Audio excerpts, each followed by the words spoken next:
Selamat pagi anak-anak. Sekarang Bapak akan menjelaskan tentang kurikulum SMP Negeri 7 Singkawang.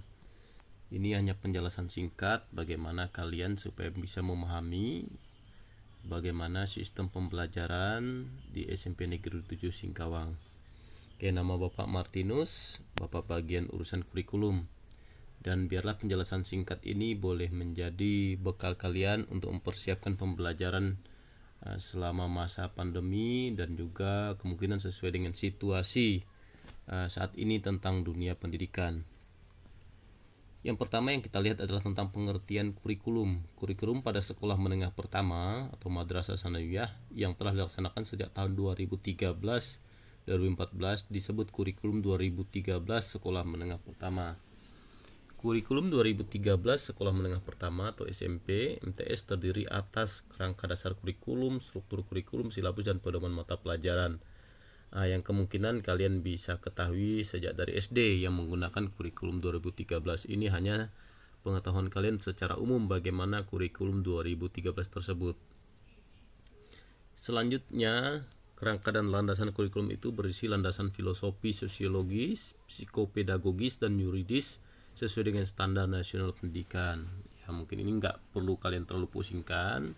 Ini nanti guru yang akan mengolahnya, bagaimana mereka mengajar kalian itu berdasarkan landasan filosofi, sosiologis, psikopedagogis, dan yuridis sesuai dengan standar nasional pendidikan. Artinya, guru tidak mengada-ada dalam menyampaikan pembelajaran, berarti sesuai dengan standar nasional pendidikan. Kompetensi dasar pada kurikulum 2013 Sekolah Menengah Pertama berisikan kemampuan dan muatan pembelajaran untuk mata pelajaran pada Sekolah Menengah Pertama yang mengacu pada kompetensi inti. Ya, kompetensi inti nanti dijabarkan dalam kompetensi dasar yang menyangkut sikap spiritual, sosial, pengetahuan, dan keterampilan. Keempat hal ini nanti atau keempat kompetensi dasar ini akan dinilai dan hasilnya tersebut nanti akan tertuang dalam rapor kalian. Alokasi pembelajaran. Secara umum pembelajaran di SMP itu dalam satu minggu 38 jam dibagi dalam dua kelompok, kelompok A dan kelompok B. Kelompok A ada pendidikan agama dan budi pekerti, pendidikan Pancasila dan kewarganegaraan, bahasa Indonesia, matematika, IPA, IPS, dan bahasa Inggris. Sementara kelompok B ada seni budaya, pendidikan jasmani, olahraga, dan kesehatan, serta prakarya. Yang jumlahnya kalian lihat alokasinya 38 jam. Kelas 7, kelas 8, dan kelas 9. Ini secara umum ya. Kita akan lihat nanti di SMP 7 seperti apa. Oke, yang khusus di SMP 7 kelompok A tidak ada masalah, sama ambil secara umum karena memang ada dasarnya. Kelompok A ini sudah disesuaikan secara nasional. Sementara kelompok B ada penambahan. Kita ada bimbingan TIK, ada bahasa Mandarin, dan pramuka. Bimbingan TIK kelas 7, 8, 9 1 jam pelajaran, semua mendapatkan 1 jam. Bimbingan konseling juga mendapatkan 1 jam pembelajaran. Kalau jam reguler atau kalian masuk tatap muka di kelas tidak masa pandemi, ini 1 jam itu 40 menit. Ya, setiap pembelajaran dapat 1 minggu dapat 40 menit. Bahasa Mandarin ini khusus kelas 8. Ya, bahasa Mandarin sekali lagi khusus kelas 8. Kenapa tidak kelas 7, kelas 9? Ya, karena guru bahasa Mandarin juga hanya 1 orang. Dengan kelas kita yang terbagi nggak akan bisa untuk mengcover semua kelas yang akan diajarkan, dan kita prioritaskan kepada kelas 8. Pramuka ini ada di kelas 7 dan kelas 9. Kelas 8 kosong, tidak ada pramuka. Ini jamnya 40 menit atau 1 jam pembelajaran. Jadi kalau dikalkulasikan kelas 7, 8, 9 jumlah jamnya sama, 41 jam pembelajaran. Dan kemungkinan nanti melihat sesuai dengan situasi akan menyesuaikan di kemudian hari. Muatan pembelajaran pada mata pelajaran, kita melihat ada mata pelajaran sekolah menengah pertama dikelompokkan atas mata pelajaran kelompok umum A dan mata pelajaran kelompok B. Ini yang tadi sudah dijabarkan di atas, tapi ini penjelasannya. Apa sih kelompok A tersebut? yaitu program kurikuler yang bertujuan untuk mengembangkan kompetensi sikap, kompetensi pengetahuan, dan kompetensi keterampilan peserta didik sebagai dasar dan penguatan kemampuan dalam kehidupan bermasyarakat, berbangsa, dan bernegara. Sementara mata pelajaran umum kelompok B merupakan program kurikuler yang bertujuan untuk mengembangkan kompetensi sikap, kompetensi pengetahuan, dan kompetensi keterampilan peserta didik terkait lingkungan dalam bidang sosial, budaya, dan seni.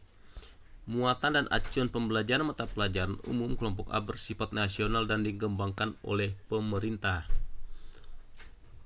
Muatan dan acuan pembelajaran mata pelajaran umum kelompok B bersifat nasional dan dikembangkan oleh pemerintah dan dapat diperkaya dengan muatan lokal oleh pemerintah daerah dan atau satuan pendidikan. Seperti tadi di SMP 7 kita ada bimbingan TK, bahasa Mandarin, pramuka. Ya, ini yang maksud dari kelompok B.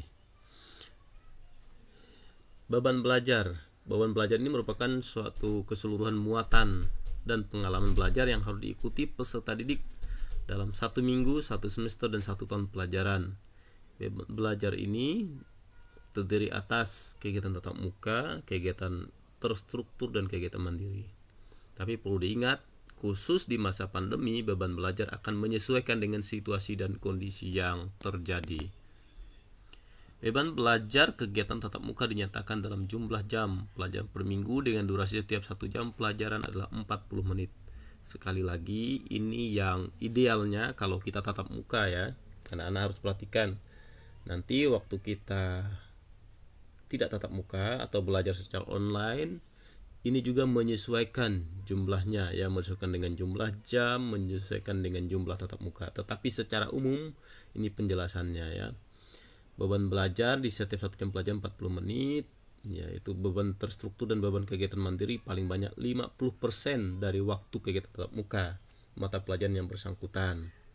Beban belajar 1 minggu untuk kelas 7, kelas 8, dan kelas 9 masing-masing 38 jam pelajaran. Beban belajar kelas 7 dan kelas 8 masing-masing paling sedikit 36 jam minggu efektif ya, dengan jam pelajaran minggu efektifnya. Beban belajar kelas 9 pada semester ganjil paling sedikit 18 minggu efektif dan pada semester genap paling sedikit 14 minggu efektif. Ini pembelajaran kelas 9 ya, yang dulu ada istilah ujian nasional atau ujian akhir sekolah UASBN.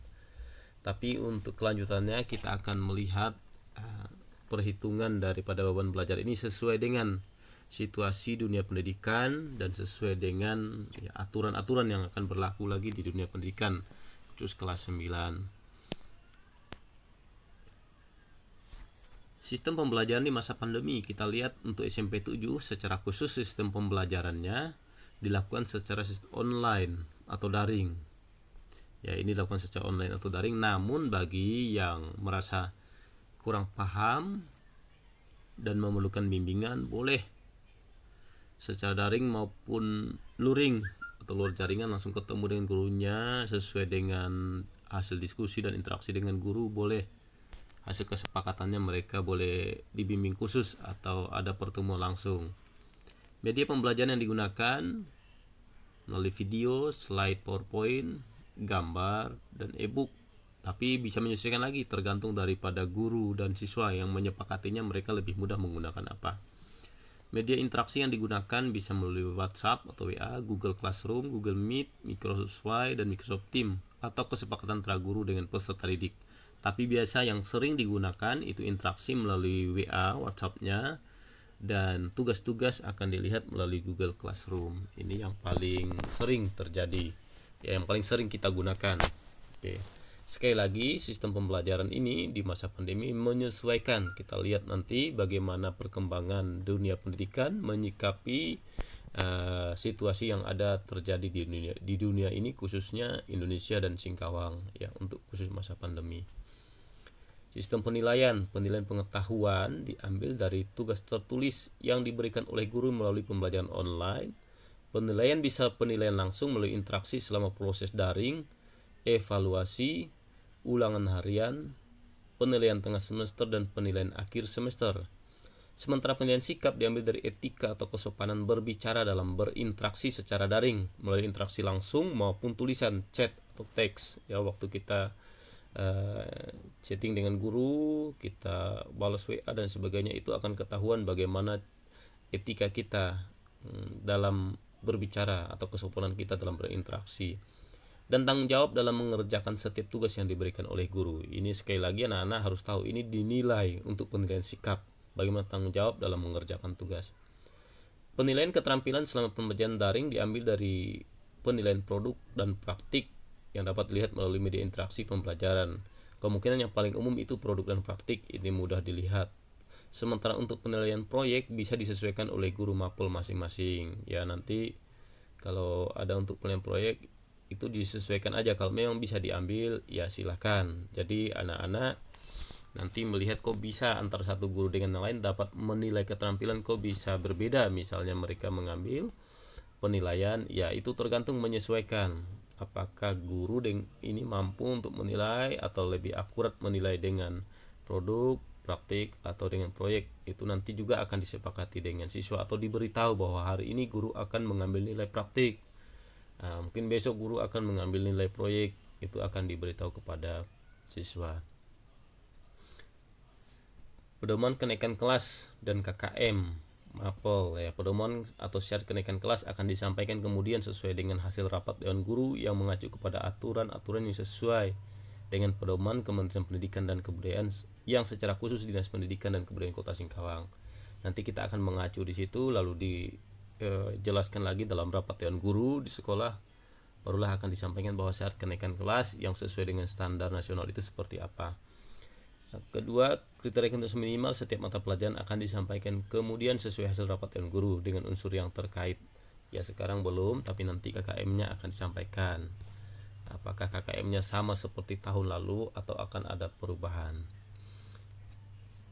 Untuk penjelasan tentang kurikulum secara singkat sampai di sini, ya, Bapak sarankan tetap patuhi prokes, ya, ikuti aturan yang ada, hormati orang tua di rumah ketika dalam pembelajaran daring, ya, supaya kalian bisa berhasil dalam setiap proses pembelajaran.